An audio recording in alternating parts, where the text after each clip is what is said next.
जी investment present कर रहे थे कल। आपको मैंने एक आखिरी क्वेश्चन कहा था ट्राई करने के लिए, निकालिएगा जरा उसको।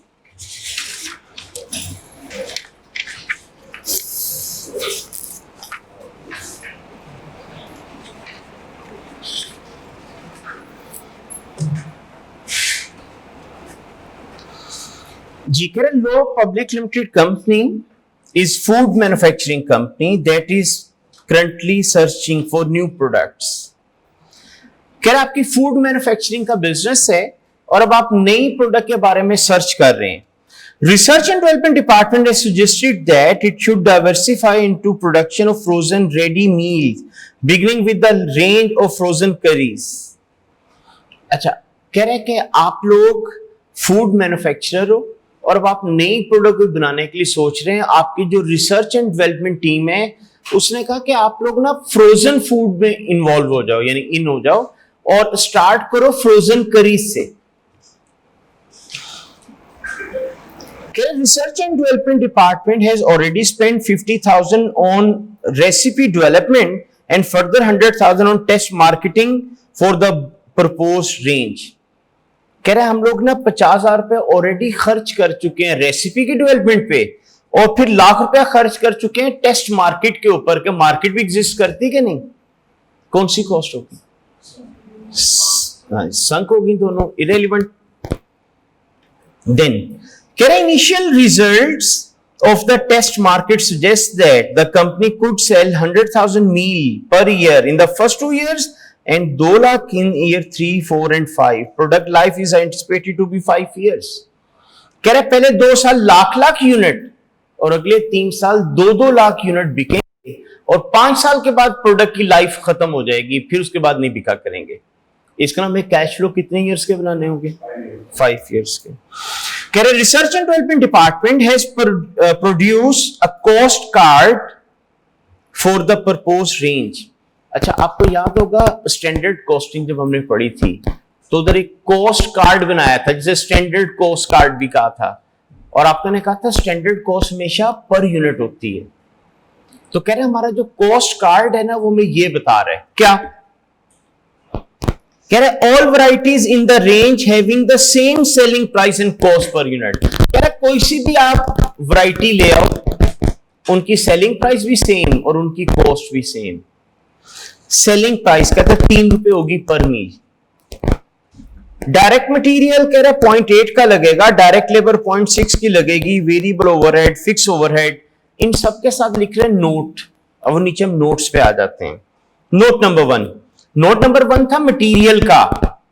कह रहे all raw material will bought in and required for the new range. ठीक है, कह रहे all new material will be bought in as required. कह रहे कि जैसे आपको जरूरत पड़ेगी उसी वक्त हम इनको खरीदेंगे। और कह रहे estimated material cost per meal is 0.8। कह रहा मटेरियल जिस वक्त जरूरत पड़ा उस वक्त खरीदेंगे, 0.8 के हिसाब से मिलेगा। तो रेलिवेंट रेलिवेंट ठीक है। देखिए उसने आपको कहा कि उसने कहा कि मेरे पास स्टॉक पहले से पड़ा है नहीं, तो जब खरीदना है तो रिप्लेसमेंट पे ही आना है और उसने कहा 80 पैसे का मिलेगा तो 80 पैसे रेलिवेंट। तो अगर स्टॉक पड़ा ही नहीं हुआ तो कैसे देगा? आगे लेबर के बारे में सेकंड पॉइंट था। कह रहे कि this represent 10 minutes direct labour पर मील एट 3.6 पर आवर। कह रहे लेबर का वेज रेट है 3 रुपए 60 पैसे पर आवर और कह रहे सिर्फ 10 मिनट लगते हैं एक यूनिट तैयार करने पे। अच्छा देखें 3.6 1 घंटे में कितने मिनट होते हैं? डिवाइडेड बाय 60 और कह रहे कितने मिनट लगते हैं? 10। कितना बनता है? 0.6 बनता है। उसने कितना दिया हुआ है? 0.6। ये उसने आपको बताया, कह रहे इस तरह कैलकुलेट किया हुआ है। आगे क्या कहता है? कह रहे firm workforce has negotiated an agreement which guarantee them 40 hour per pay पर वीक। कह रहे हमारा ना लेबर के साथ कॉन्ट्रैक्ट है, हमने उनको गारंटी दी हुई है 40 घंटे के पैसे तो मिलेंगे ही हर हफ्ते। मतलब काम हो या ना हो, पैसे देंगे, परमानेंट लेबर होगी ये तो। आगे आपको क्या कह रहे हैं, this agreement expire in 1 years time, कह रहे साल के बाद ये कॉन्ट्रैक्ट एक्सपायर हो जाएगा, लेकिन पहले साल हमारा ये कॉन्ट्रैक्ट चलना है। आगे, currently a large part of the workforce is idle and worker who are currently idle would perform the work for the new range। कह रहे करंटली मेरे पास इतनी फालतू लेबर बैठी हुई है कि फारिग बैठ के पैसे ले रही है कि पहले साल जितनी लेबर चाहिए वो सारे ही काम कर देंगे, तो फिर पहले साल के लिए लेबर क्या हो जाएगी, इरेलीवेंट, जीरो। अच्छा आगे क्या कहते हैं, कह रहे in 1 years time company intend to terminate the guarantee of 40 weeks agreement. ठीक है, कह रहा 40 आवर्स वीक का जो एग्रीमेंट है ना, साल बाद मैंने टर्मिनेट कर देना, मैंने कहना अब कोई नहीं। तो एंड सिंपली पे वर्कर फॉर आवर्स वर्क, और उनमें कहूंगा यार जितने घंटे काम करोगे पैसे ले लेना। और कह रहे this will require firm to increase wage to 4.2 per our, लेकिन कह रहा फिर अब वो 3 रुपए 60 पैसे के हिसाब से काम नहीं करेंगे, फिर वो कहेंगे 4 रुपए 20 पैसे के हिसाब से पैसे लेंगे। अच्छा अब जरा गौर करें, 4 रुपए 20 पैसे के हिसाब से पैसे लेंगे, डिवाइड बाय 60 इंटू 10, इसका ना अब आपका जो मील का खर्चा होगा ईयर 2 से ऑनवर्ड लेबर का, वो 0.7 पर यूनिट होगा। कह रहे by transferring workers to the work on new range, it is anticipated that redundancy cost BZAR will be saved in 1 year's time। ठीक है, आपको कह रहा है अगर ये नई लॉन्च कर दी ना प्रोडक्ट, तो कह रहे साल बाद जब टर्मिनेट होना था ना वो आपका कॉन्ट्रैक्ट, तो मैंने फालतू लेबर निकाल देनी थी। और आपको होता है जब लेबर को निकालने तो पैसे देके निकालना पड़ता है, कह रहे 20,000 देने पड़ने थे साल बाद, लेकिन अगर आपने ये प्रोडक्ट लॉन्च कर दी तो लेबर तो इधर एंगेज हो जाएगी, कहता निकालने की जरूरत कोई नहीं, वो भी मेरे पैसे बच जाएंगे। ईयर 1 में जो आउटफ्लो होना था अब नहीं होगा, क्या करेंगे, इनफ्लो शो कराएंगे। ठीक है, तो ये आपका ईयर 1 का इनफ्लो शो हो जाएगा 20,000। देन नेक्स्ट नंबर 3, कह रहे this represent electricity and gas to power the cooker and freezers and varies in line with direct labor hours worked। अच्छा कह रहे ये जो आपको वेरिएबल ओवरहेड दिए गए हैं ना 0.3 पर आवर, तो कह रहे कि ये लेबर कॉस्ट के साथ इनको लिंक किया हुआ और ये रेलिवेंट है आपके। देखिए इलेक्ट्रिसिटी वेरिएबल कॉस्ट है ना, इस तरह कह रहे कुकर वगैरह जो है वो भी वेरिएबल है, और कह रहे वैसे इनका ताल्लुक लेबर आवर के साथ है कॉस्ट की यूजेज का, तो बेशक लेबर आवर के साथ है, लेबर आवर भी तो अप एंड डाउन होंगे, तो ये आपके लिए रेलिवेंट थी। आगे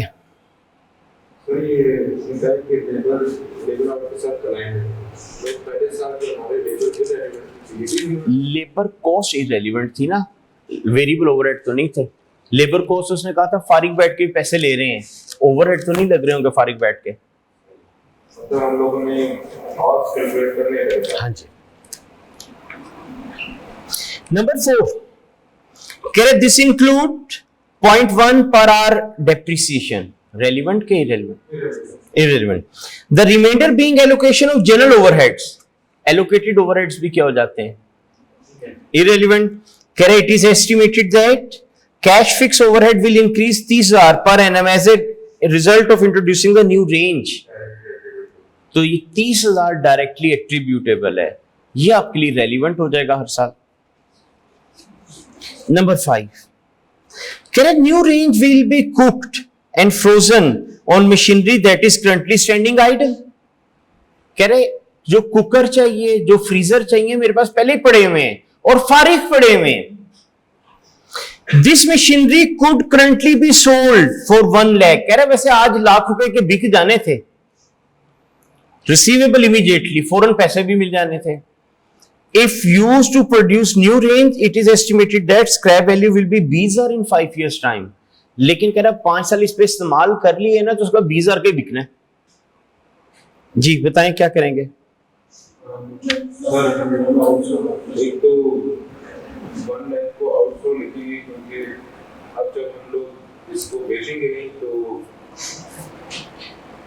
जो इनफ्लो होना था 1 लाख का वो नहीं आएगा, वो नहीं है तो किस ईयर में? 0 में। हाँ जी, तो 1 लाख जीरो में आउटफ्लो शो होगा। देखें, आपने अगर अभी बेचना था तो लाख रुपया मिल जाना था। मैंने आपको कहा नहीं बेचना, हमने नई प्रोडक्ट बनानी है, तो वो जो आज लाख रुपया आपको मिलना था अब नहीं मिलेगा। तो इसको हम एज एन अपॉर्चुनिटी अपना आउटफ्लो शो कराएंगे, लाख रुपया लूज हुआ ईयर जीरो में। लेकिन कह रहा है 5 साल बाद फिर भी बिक जाएगा, 20,000 तो फिर 20,000 का इनफ्लो शो करा लीजिएगा। ठीक है, यही अगर कभी शॉर्ट टर्म डिसीजन मेकिंग का क्वेश्चन होता तो फिर क्या करते? फिर हम लोग 30,000 को रेलेवेंट लेते हैं, 80,000 को रेलिवेंट लेते फिर। ठीक है, लेकिन वहां क्योंकि वैल्यू ऑफ मनी नहीं ना निकालनी होती, हम डिफरेंस कर लेते हैं। इधर क्योंकि हर ईयर का फैक्टर डिफरेंट होता है तो अपने अपने ईयर में कैश फ्लो लिखा जाता है। नेक्स्ट, कह रहे new packaging machine will be required for the new range costing 5 lakh with an estimated scrap value in 5 years time 40,000। जी, कह रहे आपको ना पैकिंग वाली मशीनरी खरीदनी पड़नी है 5 लाख की। कब आउटफ्लो होगा? 0 में। जीरो में। कह रहे बाद में 40,000 की बिक जाएगी 5वें साल के एंड पे, तो इनफ्लो शो हो जाएगा। आपको कह रहे firm use straight line method of depreciation, irrelevant. Company raise finance at a cost of 12%, cost of capital आ गया। Assume that all cash flows occur at the end of year unless otherwise stated. कह रहा अगर जिसका earning ना था गया साल के एंड पे ज्यूम करना। ये उसने आपको डेटा दिया। अब इसके अंदर मुझे लाख यूनिट का सेलिंग प्राइस भी निकालनी है, लाख यूनिट की मटेरियल कॉस्ट, लेबर कॉस्ट, पहले 2 साल के लिए लाख लाख और अगले 3 साल के लिए 2-2 लाख। ठीक है, तो ये आप लोगों को इसके कैश फ्लोज वगैरह बनाने पड़ने हैं।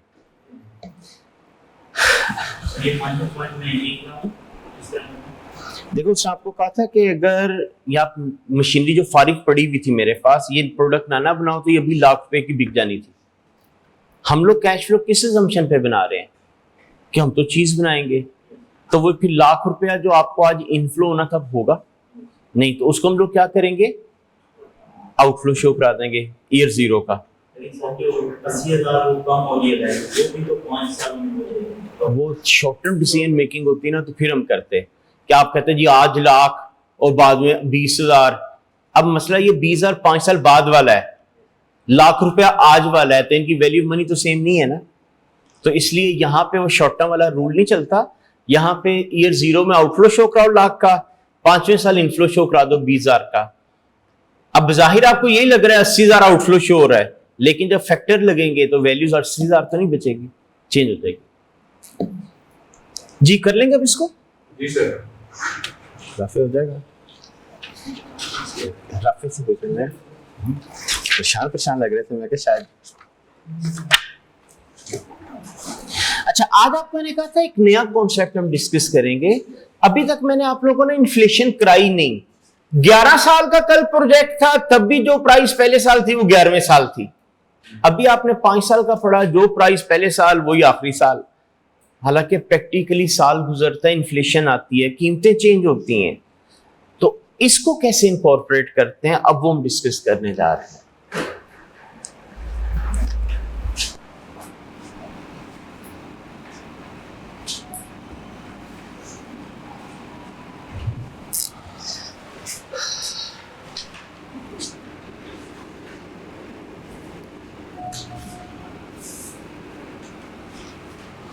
अच्छा जी, इन्फ्लेशन, इसको इनकॉर्पोरेट करने के ना 2 तरीके हैं। एक होता है इन्फ्लेटेड कैश फ्लो मेथड और एक होता है आपका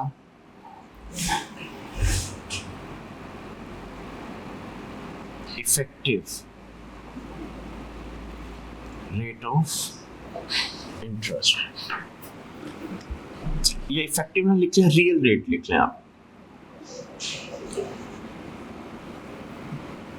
real rate of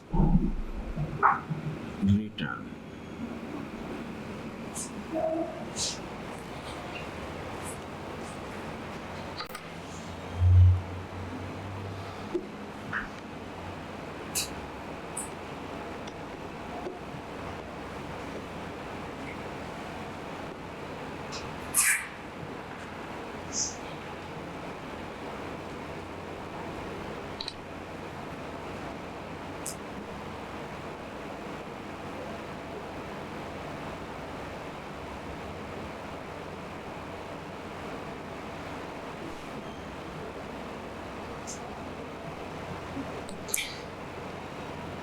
inflated cash flow method, नाम से क्या लग रहा है? हाँ, इन्फ्लेशन की वजह से पहले कैश फ्लो को बढ़ा लो, फिर डिस्काउंट कर लेना। और रियल रेट का मतलब होता है कि inflation adjusted cost of capital निकाल लो। आप लोगों ने इकोनॉमिक्स के अंदर शायद फिशर इफेक्ट पढ़ा हो, ठीक है? तो फिशर इफेक्ट जो था उसने एक फॉर्मूला इंट्रोड्यूस कराया था, उसी को हम यहां पे यूज करते हैं। यानी इधर मैंने आपको कहा कि इन्फ्लेशन का इफेक्ट कैश फ्लो में डाल लो, इधर मैंने आपको कहा कि अपने रेट ऑफ डिस्काउंट यानी जो कॉस्ट ऑफ कैपिटल है उस पर डाल दो। अगर आपको थोड़ा सा याद हो ना, IAS 36 इंपेयरमेंट लॉसेस, उसके अंदर हमने वैल्यू इन यूज पढ़ा था, उसमें हमने कैश फ्लो के बारे में गाइडलाइन पढ़ी थी। उसमें आपको याद होगा मैंने आपको लिखवाया था, स्टैंडर्ड कहते हैं इनकॉर्पोरेट इन्फ्लेशन इधर इन कैश फ्लोज और इन डिस्काउंटिंग फैक्टर। वो उसने ये दो बातें की थी कि या ये कर लेना तो या फिर ये कर लेना, दोनों नहीं कर सकते वरना इन्फ्लेशन दो दफा हो जाती है। अगर आप ओरिजिनल स्टैंडर्ड पढ़ो ना, उसने क्लियरली लिखा है दोनों जगह करोगे डबल इन्फ्लेशन का इफेक्ट आ जाएगा। अब रियल रेट का फॉर्मूला क्या है? R is equal to 1 plus M over 1 plus I minus 1, where R stands for real rate of return, M stands for money rate, I stands for inflation rate.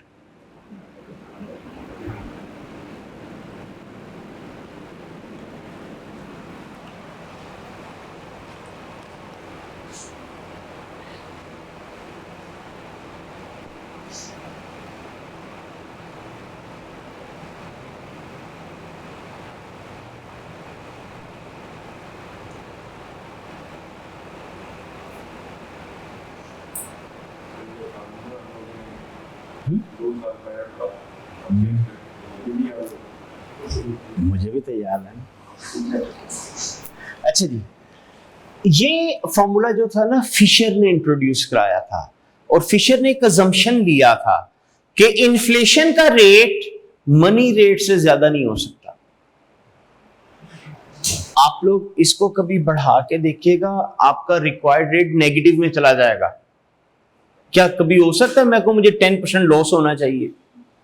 नहीं, इसलिए इसका assumption उसने लिया हुआ था कि आय जो है वो M से ज्यादा नहीं होगा। इसलिए आपको जब भी क्वेश्चन में आएगा ना तो M ज्यादा दिया होगा, आय कम दिया होगा, अगर ये फॉर्मूला यूज करना है।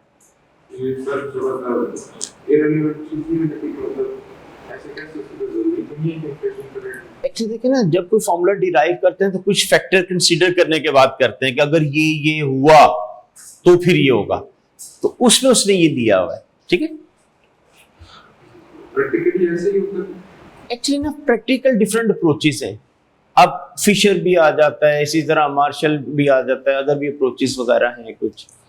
तो बहरहाल, तो यहाँ पे हमारे से रेलेवेंट अब ये चीज थी कि इस तरह रेट एडजस्ट किया जाए। अब पहले हम एक छोटी सी एग्जांपल लेते हैं, दोनों से कैलकुलेशन करके देखते हैं, फिर देखते हैं टाइम कौन सा बचाता है। जो without inflation adjusted cost of capital होता है, जो कॉस्ट, हाँ जी, करंट कॉस्ट ऑफ कैपिटल आप कर रहे हो।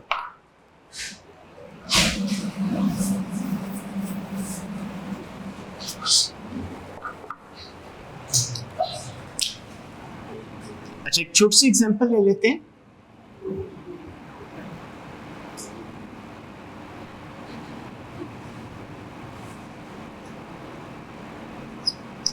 Cash flow in current prices,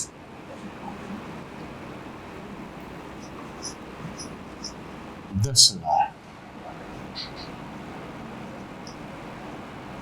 inflation at the rate 5%, cost of capital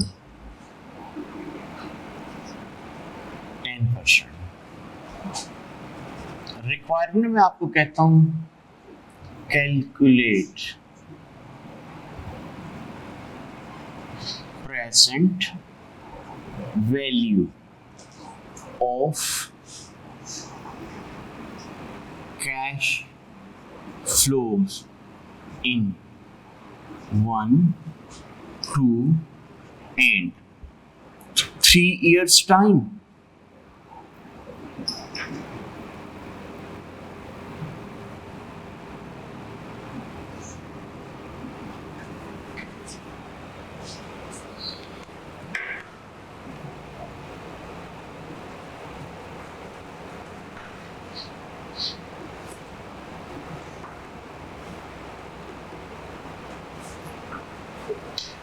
जी कह रहे cash flow in current prices is 10,000।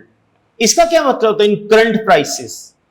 मतलब आज की प्राइस में, आज की प्राइस में कह रहे आज के हिसाब से तो कीमत 10,000 है और इन्फ्लेशन 5% हर साल आती है और कॉस्ट ऑफ कैपिटल जो है यानी जो मनी रेट है दैट इज 10%। आपको कहा जा रहा है calculate present value of cash flows. कौन से कैश फ्लोज? कह रहे in 1 year, 2 year and 3 year time. जो साल के बाद कैश फ्लो होना है उसकी प्रेजेंट वैल्यू, 2 साल बाद होना है उसकी, जो 3 साल बाद होना है उसकी। दोनों मेथड से हम लोग करके देखते हैं।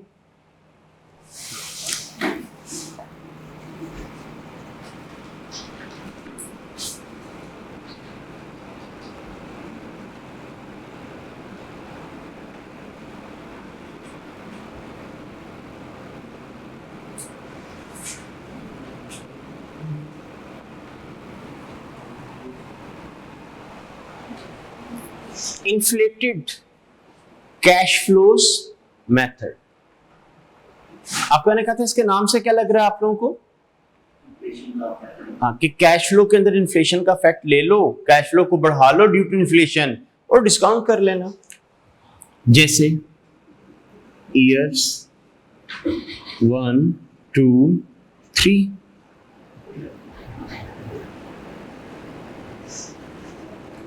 कैश फ्लोज देखिए, आज की कीमत 10,000 है, क्या साल बाद भी 10,000 होगी? नहीं। कितने % इन्फ्लेशन आ रही थी? तो अमाउंट कितना हो जाएगी? 10,500। इन्फ्लेशन सिंपल इंटरेस्ट के प्रिंसिपल पे आती है, कंपाउंड के। कंपाउंड तो अगली दफा 10% किसका होना चाहिए?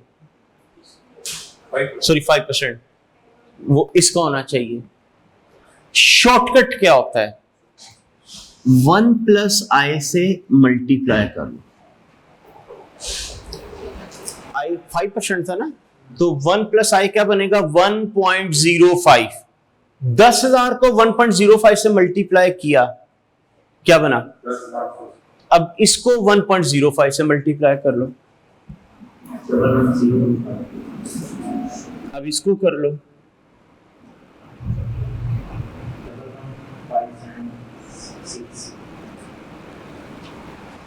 ठीक है, तो इन्फ्लेटेड कैश फ्लो के अंदर हम कहते हैं कैश फ्लो में इन्फ्लेशन का फैक्ट डाल लो और फिर उसको डिस्काउंट कर लेना। अब आप लोगों को फैक्टर किस रेट वाले चाहिए थे? 10% वाले। 0.90, 9.826, 6.751। अब निकालें इनकी प्रेजेंट वैल्यूज।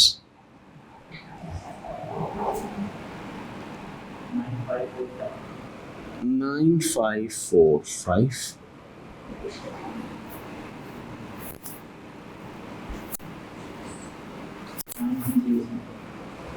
9109, 7.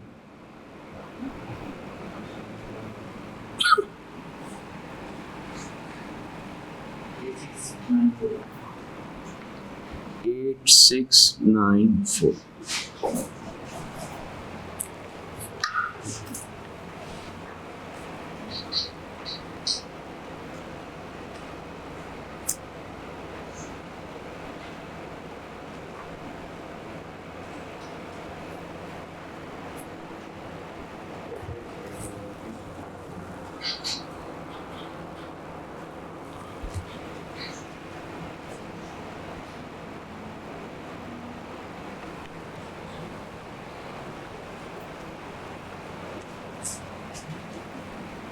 नेक्स्ट,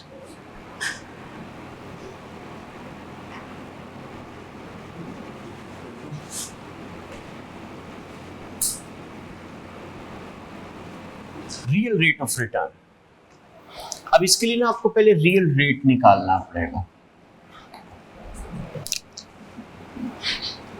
तो 1 प्लस m यानी 1.1 over 1 plus i minus 1,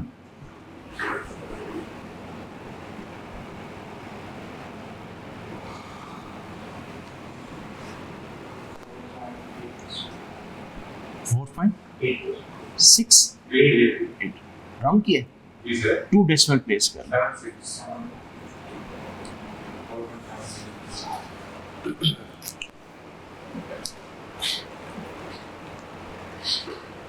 inflation adjusted आपका कॉस्ट ऑफ कैपिटल ये आ गया।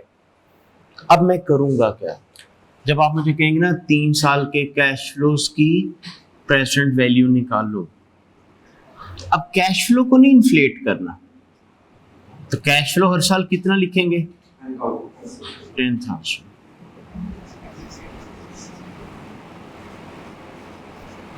लेकिन अब जब फैक्टर निकालना है ना, वो आप निकालोगे at the rate 4.76%।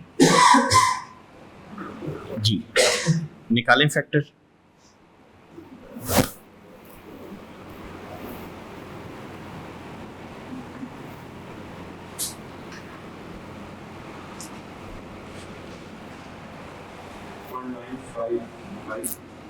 Nine five five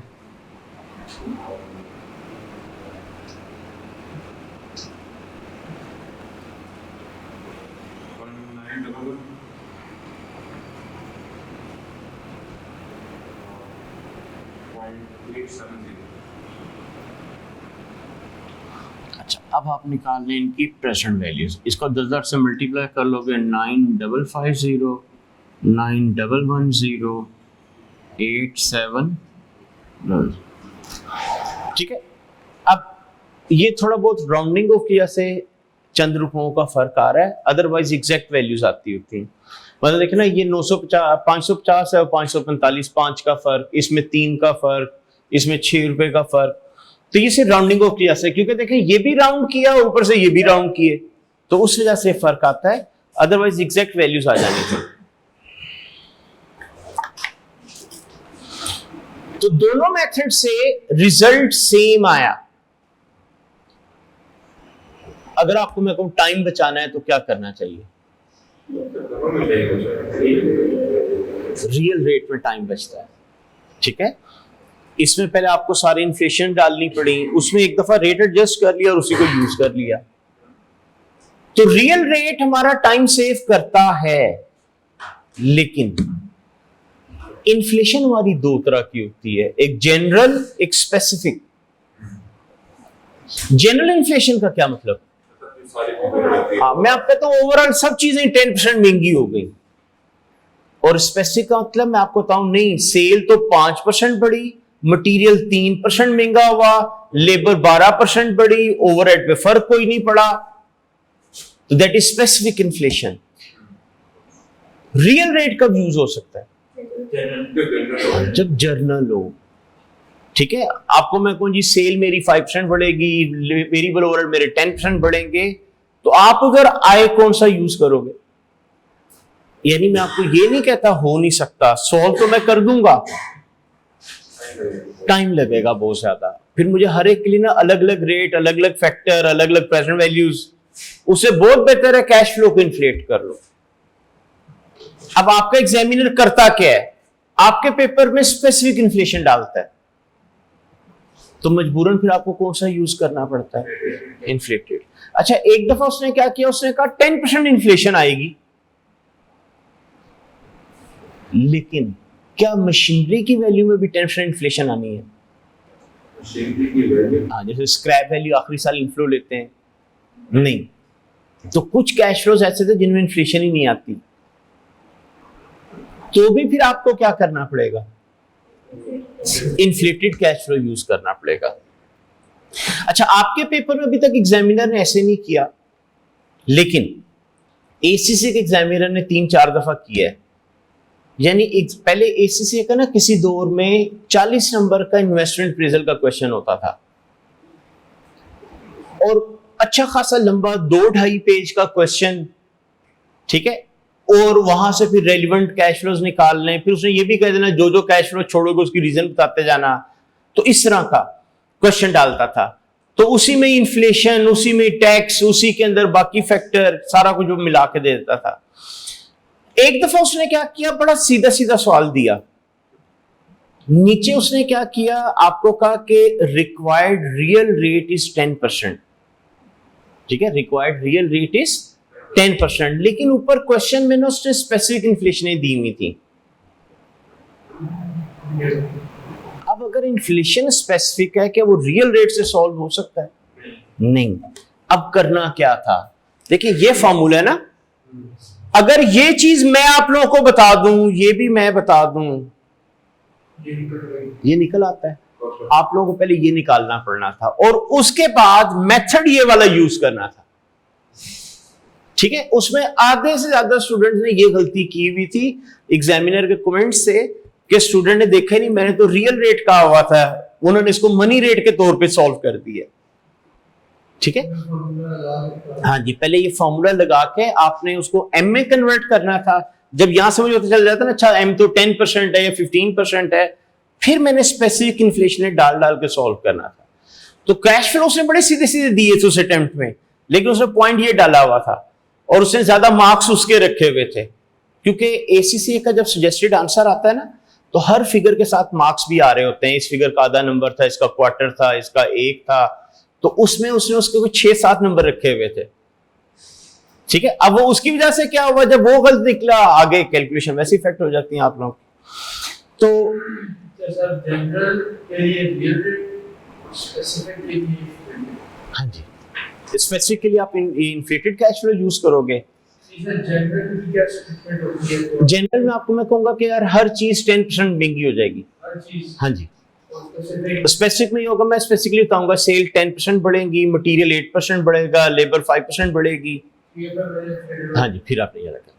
sir अगर वो इसी तरह क्वेश्चन 20 नंबर का डाल दे, उसमें ये बता दे कि आपने यूज रियल रेट करना और स्पेसिफिक दे देना, पॉसिबल नहीं है वो, क्योंकि आपका नहीं हो जाता है, वो लंबा बड़ा हो जाता है ना।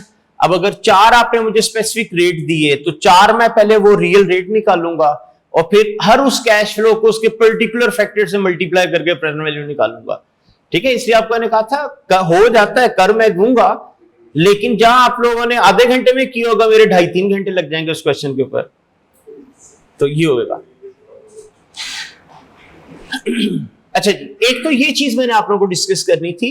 अब इसका मतलब ऑनवर्ड, अब जब मैं क्वेश्चन शुरू कराऊंगा ना, उसमें इन्फ्लेशन आया करेगी कि जी वो आपको कहेगा जी हर साल प्राइस 10% बढ़ रही है, मटेरियल 5% बढ़ रहा है, एंड सो ऑन। अच्छा, अब लगे आप इसके साथ ही एक छोटी सी चीज और डिस्कस कर लेते हैं।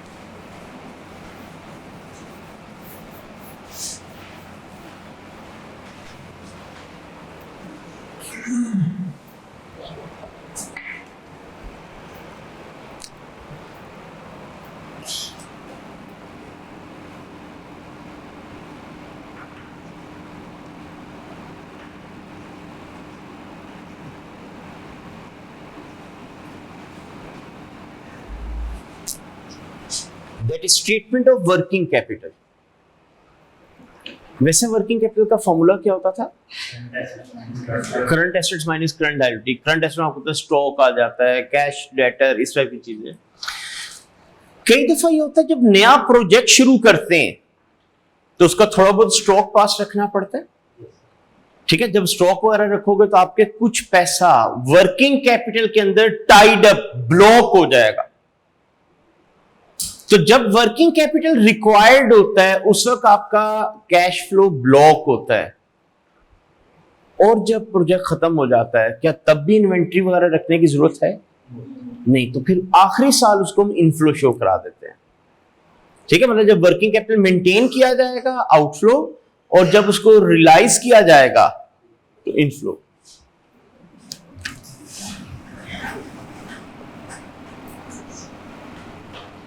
वर्किंग कैपिटल रिक्वायर्ड 10,000,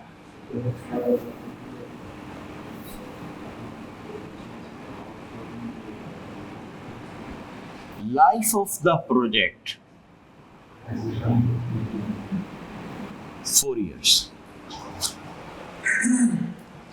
ये डेटा देके आपको मैं कहता हूं इसके जरा रेलिवेंट कैश फ्लोस तो बनाओ।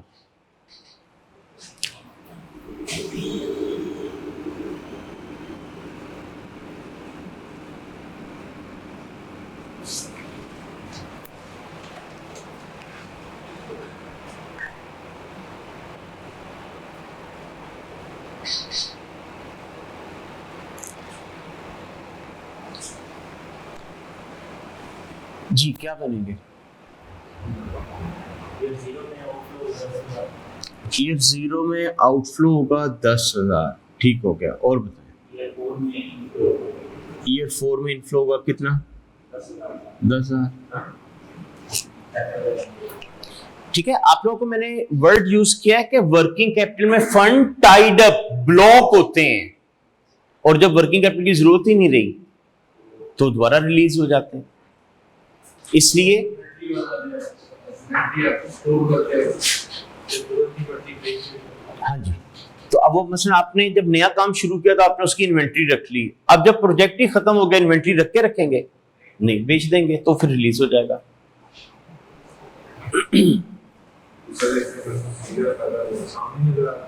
कैसे? प्रेजेंट वैल्यू के हिसाब से, हाँ, वो वैल्यू ऑफ मनी का फर्क आता है, तो इसलिए तो हम इन्वेस्टमेंट रिजल्ट में कंसीडर करते हैं इसको। ये जो नुकसान होना है ये भी हमने इस प्रोजेक्ट से पूरा करना है ना, तो अगर इसके बाद एनपीवी पॉजिटिव आ गई तो फिर तो फायदेमंद है, नेगेटिव आ गई छोड़ दीजिएगा।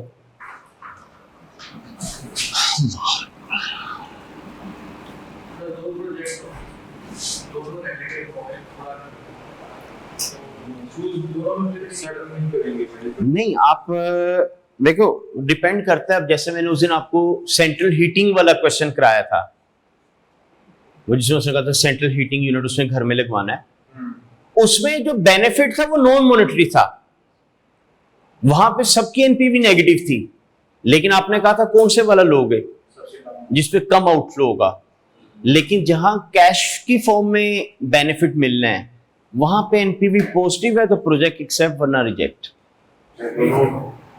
दोनों नेगेटिव है, दोनों छोड़ दो, मतलब नुकसान तो नहीं ना कराना आप लोगों ने।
इसके जरा कैश फ्लो बनाए।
कह रहा है working capital required at the start of commercial production. जब कमर्शियल प्रोडक्शन शुरू होगी ना, उसके स्टार्ट में 10,000 वर्किंग कैपिटल चाहिए। Market of the product took 2 years to develop. कह रहे 2 साल लगेंगे आपके उसको डेवलप करने पे। तो 2 साल अगर मार्केट डेवलप करने पे लगेंगे तो सेल होनी कब से शुरू होगी? तीसरे के स्टार्ट से। और हमने कहा जैसे प्रोडक्शन शुरू करोगे आपको वर्किंग कैपिटल चाहिए। किस ईयर में आउटफ्लो? 2 में आउटफ्लो। और आपने कहा ऑपरेशनल लाइफ जो होगी ना प्रोजेक्ट की 3 साल होगी। तो ईयर 5 में 10,000 का इनफ्लो।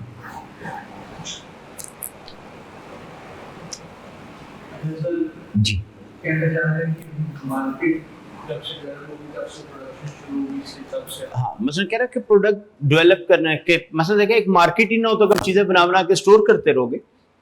नहीं, तो इसलिए जब रेडी हो जाएगी, मार्केट डेवलप हो जाएगी, डिमांड क्रिएट हो जाएगी, तब 3 साल बाद। हाँ जी। अच्छा, अब इसी से चले एक बात याद आई। एक स्टूडेंट मेरे पास होता था लाहौर के। उनका ना उर्दू बाजार के अंदर शॉप्स थी, बुक्स वगैरह से रिलेवेंट, प्रिंटिंग से रिलेटेड काम करते थे। तो एक दफा बता रहा, कह रहे कि एक बंदे ने बुक प्रिंट की, यानी पब्लिश वगैरह कर ली। तो कहता वो उसने पब्लिश हमसे करवाई और बाद में कहता उसकी बुक बिकती नहीं थी। तो अब वो कहता जी उसने मुझे क्या कहता पैसे वगैरह देने थे। तो कहता जी उसने कहा जी वो बुक ही नहीं बिक रही, मैं आपके पैसे कहां से दूं? आप मेरी बुक बिकवा दें तो फिर मैं आपके पैसे दे दूंगा। तो अब यानी मैं बात कर रहा हूं कि मार्केट डेवलपमेंट से रेलिवेंट। अब वो उर्दू बाजार में आपको पता होलसेल मार्केट है, लाइन की लाइन बुक की शॉप्स होती हैं। कहता हम लोगों ने क्या किया, कहता कि वो बड़े भाई ने एक आइडिया सोचा। कहता हम लोग ना रोज मार्केट में भेजते थे बंदे अपने ना डिफरेंट कि पूछ के आओ यार ये वाली बुक मार्केट में अवेलेबल है आप लोगों के पास। अब हुआ क्या कि मार्केट में तो किसी पास थी नहीं। अब वो जाके पूछते थे जी है बुक आपके पास? कहता 2-4 दिन ऐसे किया। फिर कहता है एक दिन हमने क्या किया, अपनी बुक्स पकड़ी और वो गए कि जी हमने बुक प्रिंट की है। अगर तो कहता क्योंकि वो लोग नियर फ्यूचर विजिट कर रहे थे तो उन लोगों ने कहा कि जी हाँ ये चाहिए हमें। कहता हमने कहा जी ये कैश पे होंगी, उधार नहीं होगा इसका। तो कहता उन लोगों ने कैश के ऊपर खरीद ली। तो वो बाद में कहता रद्दी हो गई। तो वही है कि मार्केट उसने डेवलप करके अपना स्टॉक एक दफा निकाल दिया। तो खैर ये मैं बात कर रहा था कि उसने आपको कहा कि 2 साल लगेंगे मार्केट डेवलप होने पे, तो हम स्टॉक तो नहीं ना रख लेंगे, फिर जब डिमांड क्रिएट होगी तब बनाएंगे।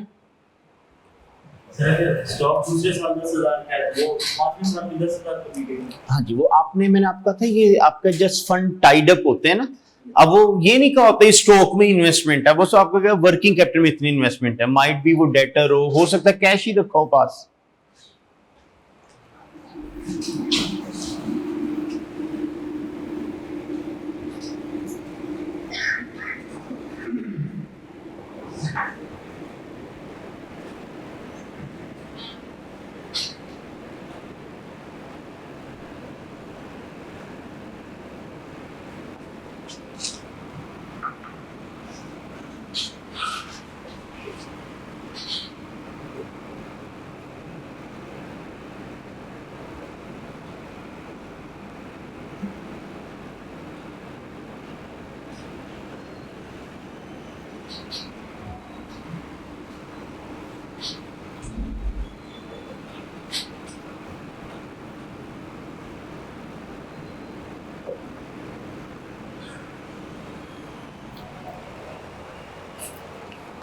इसके बनाए।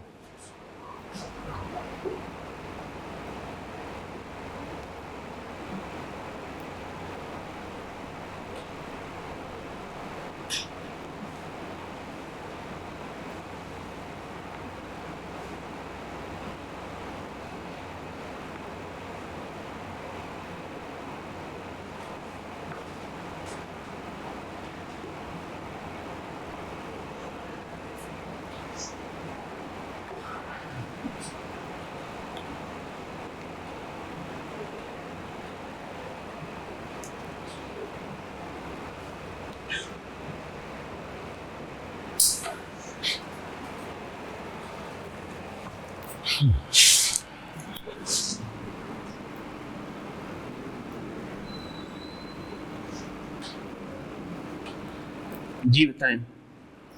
ये 0 में 10,000 ये 0 में 10,000 का आउटफ्लो। ईयर 1 में जी 12,000 2000 का आउटफ्लो। 2 का क्यों? क्योंकि सर 10,000 तो ऑलरेडी मेरे पास है। 10,000 तो ऑलरेडी आप लोगों का पड़ा हुआ है। आपको मैंने कहा था पैसे खर्च नहीं हो जाते, ब्लॉक होते हैं। पहले 10,000 पड़े हैं, मैंने कहा 12 कर लो, तो क्या करना पड़ेगा? 2,000 और ब्लॉक करने पड़ेंगे।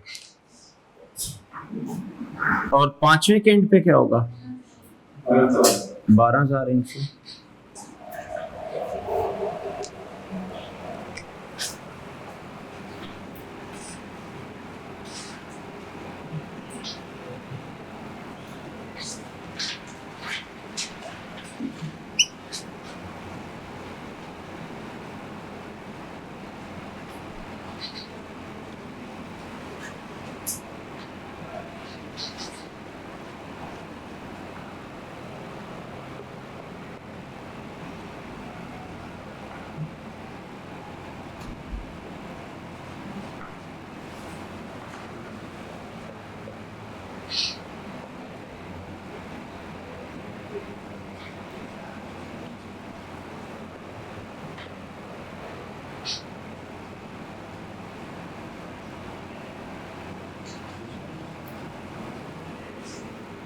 सर बात की क्लासेस क्या चीज? ऑफर पता नहीं की नहीं मैं ख्याल।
ये 2 लिखा हो, ये कुछ नहीं होगा। वो आपने सोचना है, मैंने ये लिखा।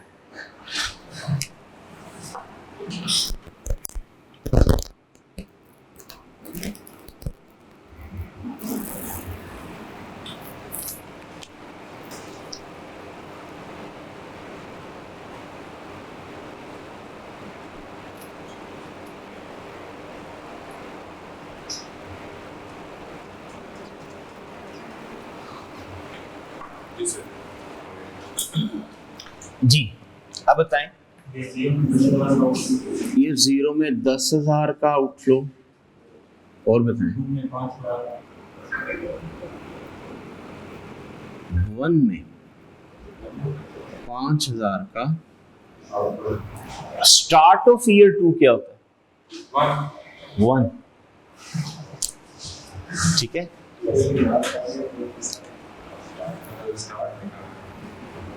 जी आगे बताएं। ईयर 2 में 5,000 का 5,000 आउटफ्लो, देन ईयर 3 जी कितना 7,000 7,000 का इनफ्लो। ठीक है, क्योंकि 20 तो हो चुका हुआ था, अब मैंने कहा 13 चाहिए तो 7,000 रियलाइज कर लो। और फिर ईयर 7 में 13,000 का इनकम। तो ये वर्किंग कैपिटल के कैश फ्लोस बन जाया करते हैं।